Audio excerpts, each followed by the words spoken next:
What's up, everybody? Welcome back to another movie review. Today I watched 2005's V for Vendetta. And this movie, I think, is somehow, some way a DC property. It did say DC at the beginning of these films, but this was 19 years ago, and I don't think there was ever a V for Vendetta follow-up.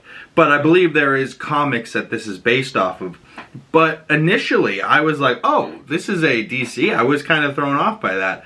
But this movie hit me right where I wanted it to. Natalie Portman, of course, is phenomenal. She's, of course, in everything. She's been in Star Wars. She's been in this kind of stuff. She was in Leon the Professional. I feel like every time I watch a movie, I bump into Natalie Portman. And I'm like, oh, she's here again. She's in Marvel as Lady Thor, you know, like, I do love Natalie Portman.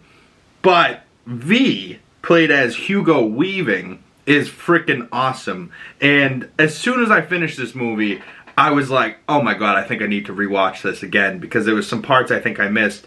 And correct me if I'm wrong in the comment section, and I'll maybe have rewatched this by the time this comes out, so maybe I already know. But does Hugo Weaving actually ever take off the mask? Do we ever get to see V under the mask? And you know, that's not necessarily important because we know he's like disfigured or something. It burns on his hands.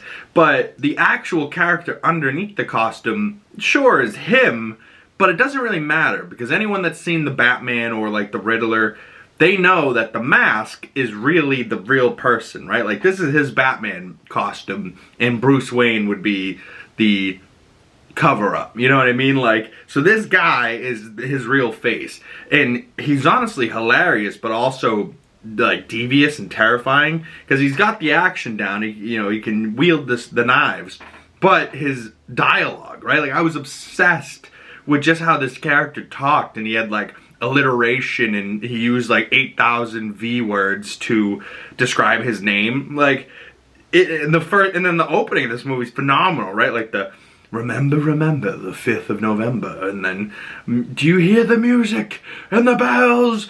Boo, right? Dun dun dun dun dun dun dun dun dun, right? Like, and he's got explosions going on, and you're like, this is the start of the movie. This is epic, and it looks pretty damn good. But Hugo Weaving as the voice of V really kills it, and I love this poster, V for Vendetta, but this other one's pretty fantastic too, V for Vendetta with Natalie Portman in the knife. But, you know, I do think I need to rewatch this movie, like, ASAP, just to catch everything, because, you know, I do feel like every movie I ever watch, I need to see it twice if I really like it. Sometimes, you know, I get all of it in the first go, and I'm like, oh yeah, no, I remember this movie. Other times, like this, for Vendetta, I immediately was like, I need to watch this twice, 3 times, 4 times, right? Like, this is maybe one of my new favorites.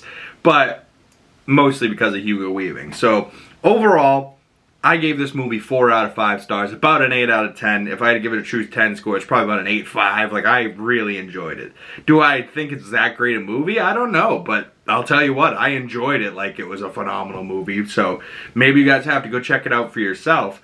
But remember, the 5th of November just passed recently, so that's why I was watching this the other day.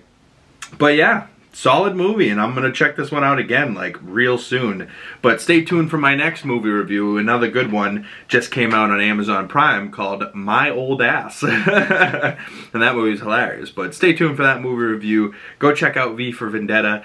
Comment below, is this a DC property? If you know more about this movie, if you watched it back when it came out in 2005 maybe, what were your thoughts then, and what is its connection to DC? I'd love to know those things down in the comment section below, or message me on my other social medias.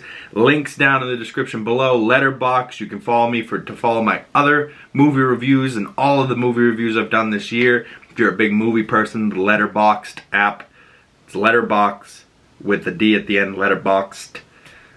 Great for the movie people and tracking how many movies I've watched this year. Just for example, I've watched, it says 332 movies this year, and out of those 332, 298 of them have been 298 different movies But yeah, my current November favorites, we're only the first week into November here, but my current November favorites, V for Vendetta is up at the top of the tier of that list, but it's currently on Prime, so if you got a Prime subscription, go check this movie out for yourself, and I really enjoyed this one. So comment below your thoughts, and I will see you beautiful people in the next video. If you'd like to support the channel, the best way to do that is by liking this video, subscribing if you're new, and make sure you hit that bell so you don't miss the next one. But I'll see you guys there. Peace.